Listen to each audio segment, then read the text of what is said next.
Hello, everybody, and welcome to our Q&A session on how we transition to recovery when we've had chronic fatigue or long COVID or ME or other conditions, which mean that it makes it harder for us to get back into movement or exercise because it can cause a relapse.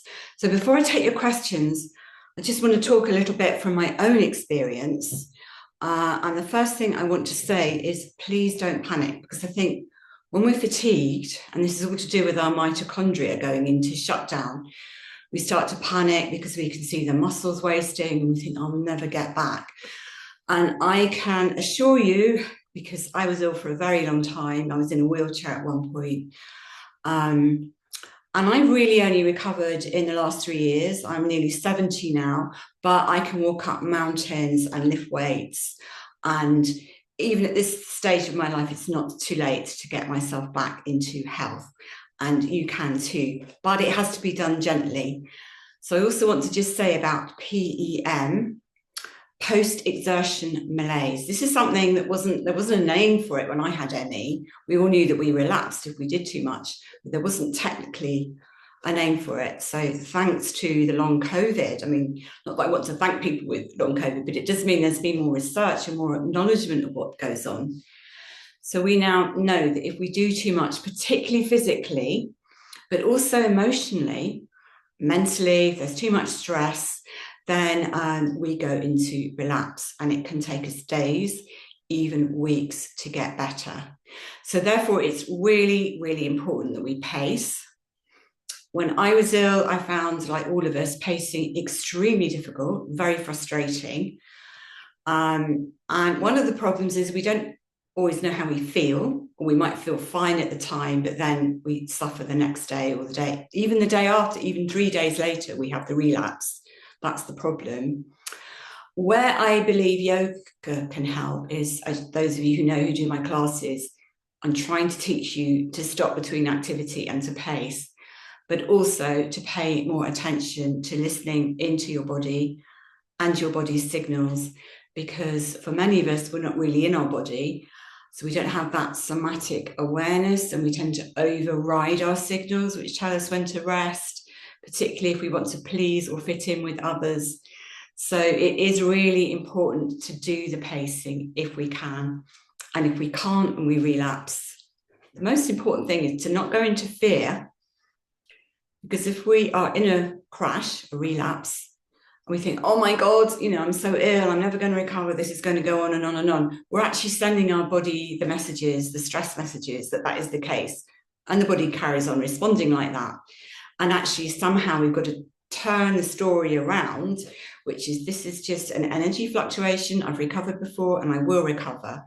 And somehow keep it more positive, because if we don't, as I say, we can kind of keep our body in that immobile state just through the messages we're giving it. So with that said, are there any questions? You're all looking at me. Has anybody got any questions that you would like to ask? Hello, Susan, I saw you recently. Mary, you look like you're going to say something. Do you want to unmute yourself? Yeah. It's just when you're talking about pacing, I mean, how did you actually approach that in practice? Because, I mean, did you restrict yourself to what you were doing and then build up very gradually in a very sort of measured, calculated way? Or was it more, I don't know, more sort of nuanced than that? Well, I think the typical scenario of somebody with fatigue issues is what we call boom and bust. So we're feeling tired, and then we get a bit of energy and we think, oh, I've got to catch up on all the things that I want to do. And then we overdo it and then we crash again. And that's a really common pattern. So what I was always taught, and what I think is still taught these days with various consultants and hospitals, is that we should do as little as 50% of what we think we can do. So in other words, we should never go to what our baseline is. We should keep our activity under that. Now, I know this isn't easy, if you're a single parent or you're having to earn money to pay a mortgage or something. I'm not saying it's easy, but somehow we have to look at all our activities. That's not just physical activities, that's emotional stuff too, mental stuff too, and somehow keep it lower than, we can't go to the wire like ordinary normies can. We have to somehow, and to say that we just do 50% of what we think we can do is a real hard ask. I know that, but that's something to aim for. So I think for me, I have tried to follow that rule. I haven't always succeeded. I often had boom and busts myself. I've been in relationships where I wanted to please the other person and not appear that I was ill, or that I wanted to impress my family who've, maybe questioned how I was. But, ultimately it comes back to this self-compassion and listening to our signals. So I hope does that answer the question, Mary? Yeah, it does. It does. It's just sort of knowing, were you conscious of yourself gradually doing more, doing Yes. that kind of process? Yeah. So it was quite sort of measured in that respect. It's a slow thing of realizing that I could do more without crashing, but also Yeah, that's what we call the dangerous time, because as you do more, it can be very tempting to do even more. yeah, Like yeah. that's not the time to sign up for running a marathon or But did you have, because I'm just sort of thinking, because I have better days than others. And so on a better day, you might think you have more energy, and then so doing less than that is sort of more. See, I don't know whether that makes sense. No. Um, I think if you've got a better day, doing less is still very sensible. So yeah, I can think, for example, and these will be quite common examples that all of you will relate to, that when I was getting better, I was walking up the mountain where I live, but I've decided to go further. So there's a really steep bit up to what's actually a cemetery, the town I live in Spain. And I walked up there and it was too much. And then I was booked in to do a Spanish class, which I thought was going to be an hour, and it turned out to be 2 hours, yeah, really heavy grammar. And I probably had a relapse for about 10 days. But, yeah, I learned from it. yeah, Don't do a Spanish lesson on the same day as I walk up towards the cemetery. I don't necessarily go back to that teacher again because it's too much for my brain. It's just trial and error, but not beating yourself up when it goes wrong. Because I think for all of us, when we relapse, we go into panic and we think, oh, yeah, it's going to be like this. yeah, Actually, we've got to see it, this is an energy fluctuation. It's not about the rest of my life. So it's somehow reframing it and being positive about it. yeah, yeah. That makes sense. Thank you. Thank you. Anybody else have a question? Michelle, you look like you've got a question. Yeah. No, it wasn't a question. It was just what you just said, just at the end there, just was so wonderful. It was just like, it's just an energy fluctuation. It's not for the rest of your life. Thank you so much. I really needed, I know that, but sometimes it's just so good to hear somebody say that out loud. And it just really just, yeah, it really sunk home. So thanks so much. Well, I think Michelle and everybody, that's really almost like the key to getting it back into recovery. I'm very much, some of you know, I'm quite into the work of Dr. Joe Dispenza at the moment, which is how we create and manifest by what we think and going into the quantum field, which all sounds a bit out there, but it's kind of the work I'm doing. But it's that really that our thoughts give our bodies signals. And I'm not saying we can think ourselves better. That's not what this is about, because neither am I denying that we have a very real illness. And I had other people denying that I was ill to my face for years. So what we have is real. But I also believe that we signal to our body and our mitochondria either good stuff or bad stuff, light or dark. And if we keep giving our body fear signals, I'm always going to be like this, this is terrible, I'm going to be like this for weeks, and I'm really frightened of what's going to happen tomorrow because I can't do such and such, then in some way, we actually create that because we give our body that signal. Because I believe the universe is like a mirror, and what we say is what's reflected back to us. If we can have as a new mantra, It's just an energy fluctuation. It is as it is for now, but it will pass. And I will accept how it is for now, but it will pass. That's really, for me, been one of the big keys towards my recovery. I mean, there've been others too, but just kind of, again, it's about self-compassion and being kinder to my body and signaling this new way of thinking. It is very helpful.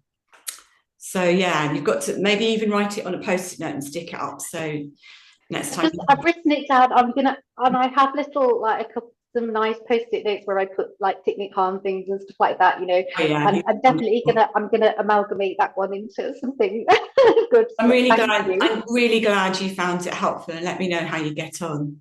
Will do. Thanks so much. Thanks, Michelle.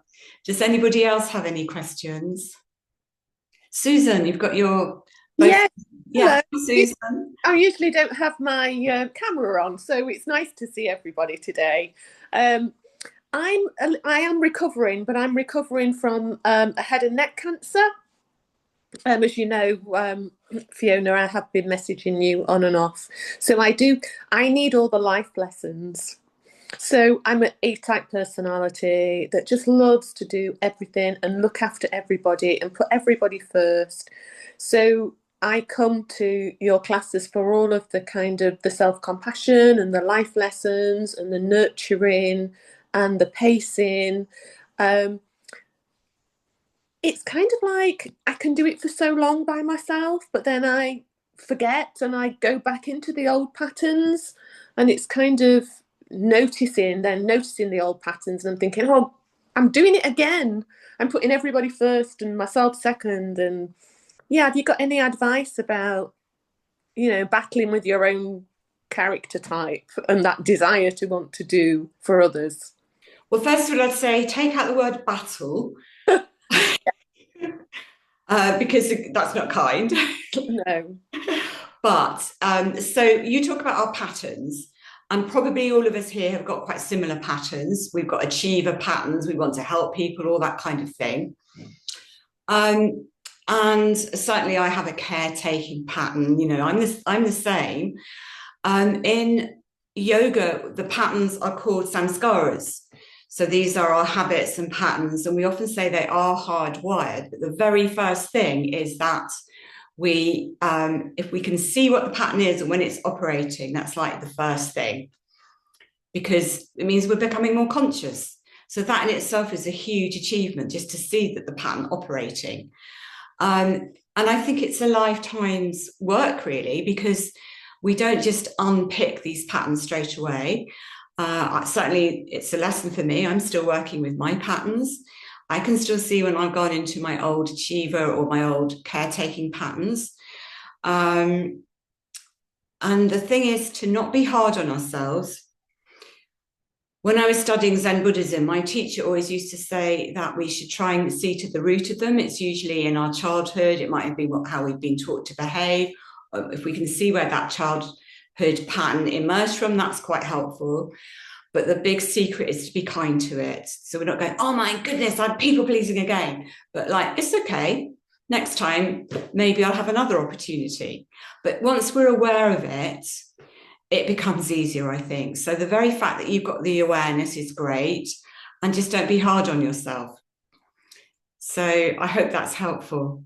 Yes, thank you. It is. It's really helpful. Yeah, I am starting to recognise my patterns and kind of catch myself.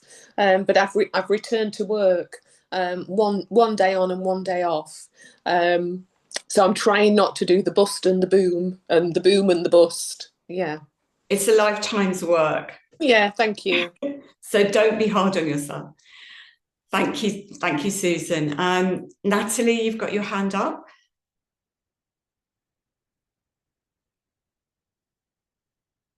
Do you want to unmute yourself? Yeah, I think I've done it now. Yeah. Hello. Hi, Natalie. Thank you. I'm really grateful to be able to ask these questions to you. I've just got a couple of questions. One is about emotions and how they affect me and how they dramatically just take me down.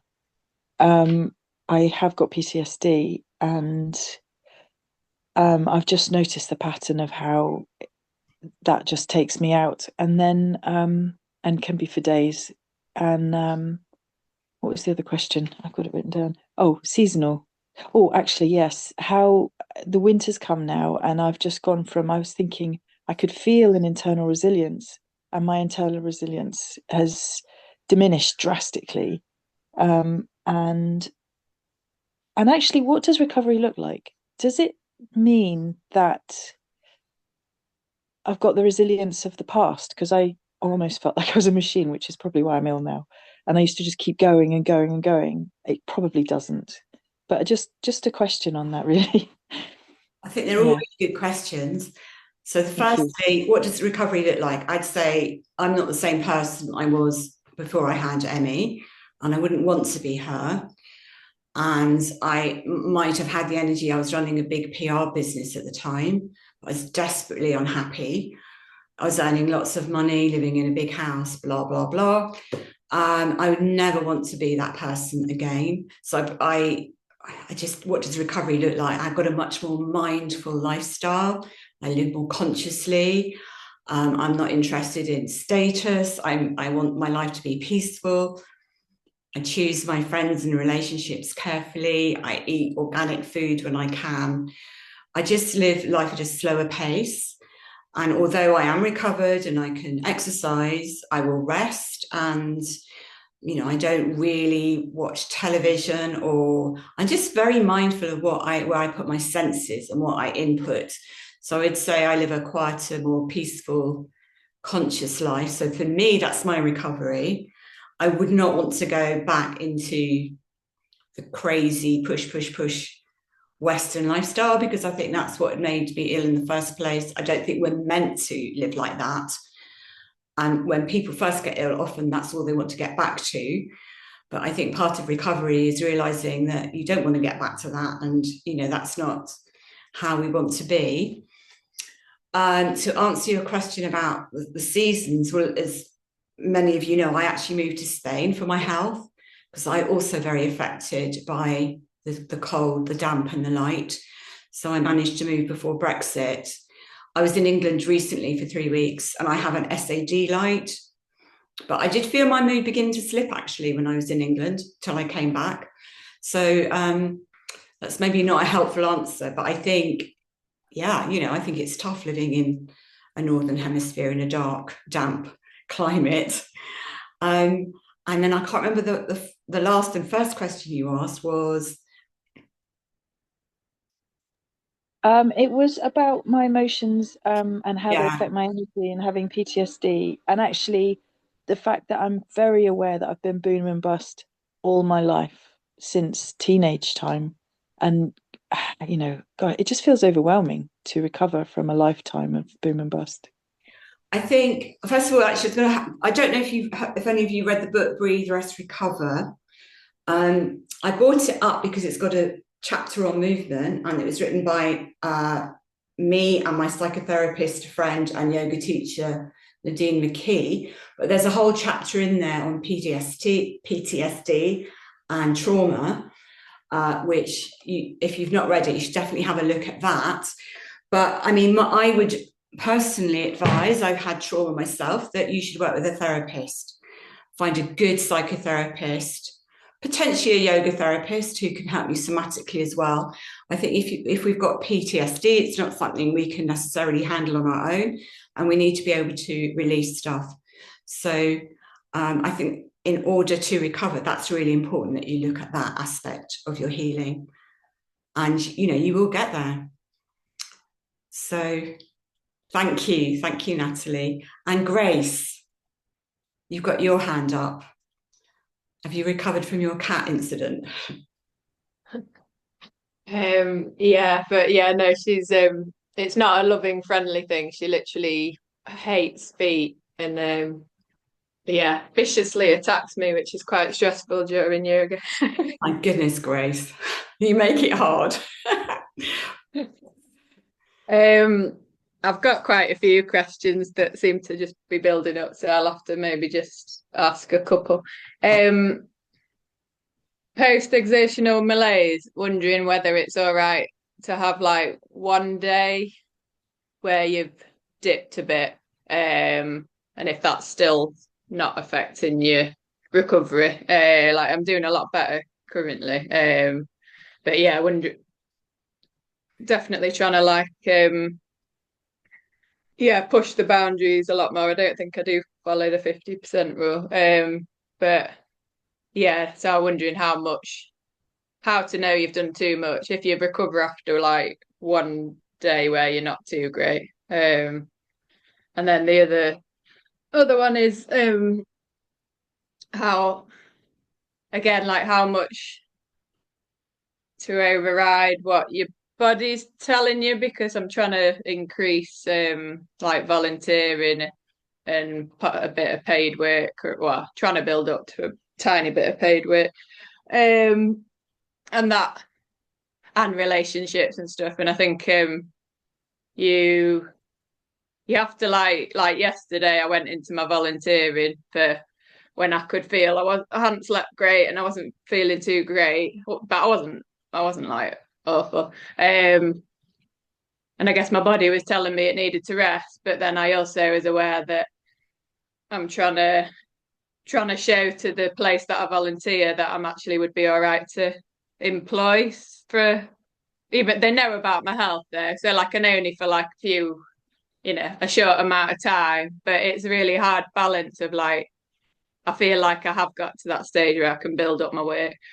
And I think psychologically that would feel so good to just be able to do a little bit of paid work. But yeah, and I'm all right today. So it was okay. But it's just a hard balance of, and like relationships and dating and yeah. So I think it's very interesting, both those questions. And again, everybody here listening is going to relate. And probably most people know what I'm going to say about this. Well, two things come to mind. Firstly, if you're having a day that's not bad, but it's not so good, for me, that's always a warning. And I mean, I remember this quite recently, within the last 3 years, that if you've got a day like that, you've got to be bloody careful, because if you're not and you push it, you could crash and then be out for 10 days.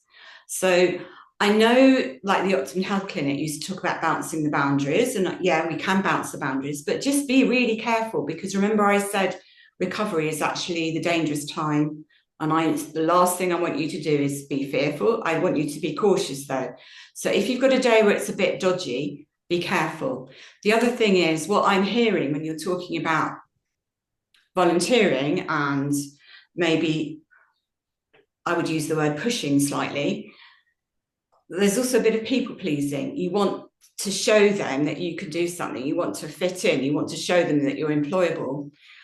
But again, on a very subtle level, that you may be wanting to fit in and please, rather than actually coming back, listening to how you feel somatically and what would be the wise thing for you to do. I understand psychologically we need community, we need connection with other people. I do get that. But just remember that this is an interim period, and you could get it so right and sail off into recovery, but you could also push yourself back. So really honour this time and know that your recovery is the most important thing. And if that means still taking time out or doing more rest, it's not going to be forever, but it really is worth taking that time now. That's my advice, but we're all individuals, and you have to do what feels right for you. Mm-hmm. Is that harsh, Grace? Yeah, I think it's our society, isn't it? Of like, I know partly psychologically I would feel better having a bit of paid work, because